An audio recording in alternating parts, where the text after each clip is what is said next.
On le voit ici fin 2017 au Nigeria. Arrêté puis extradé vers le Cameroun, Julius Ayuk-Tabe vient d'être condamné à la prison à perpétuité par un tribunal militaire de Yaoundé. Le chef des séparatistes anglophones était jugé avec 9 de ses partisans, notamment pour terrorisme et sécession. Les avocats de la défense dénoncent des irrégularités. Ils ont décidé de faire appel.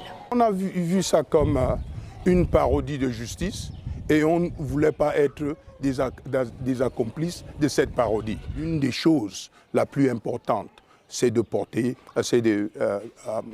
faire appel. Julius Ayuk-Tabe s'était autoproclamé président de l'Ambazonie. La région historiquement anglophone a déjà été marquée par 3 ans de violences meurtrières entre séparatistes anglophones et forces de l'ordre. En 2016, des manifestants ont appelé à plus de reconnaissance de l'État. En vain, le pouvoir a envoyé l'armée. Face à la répression, certains ont pris les armes. Nous n'avons pas les mêmes droits. Nous avons trop souffert. C'est pour cela que nous voulons l'indépendance. Les violences ont fait 2000 morts selon l'ONG International Crisis Group et plus de 500 000 réfugiés déplacés. Mais toujours pas de solution politique. Le remaniement gouvernemental de janvier 2019 et la nomination d'un nouveau Premier ministre anglophone comme ses prédécesseurs n'y a rien changé.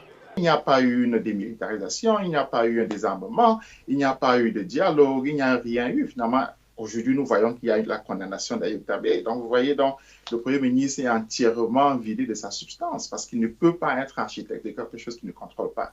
La personne qui contrôle, c'est évidemment Paul Biya et c'est lui le problème. Paul Biya, réélu en octobre dernier, est au pouvoir au Cameroun depuis 1982.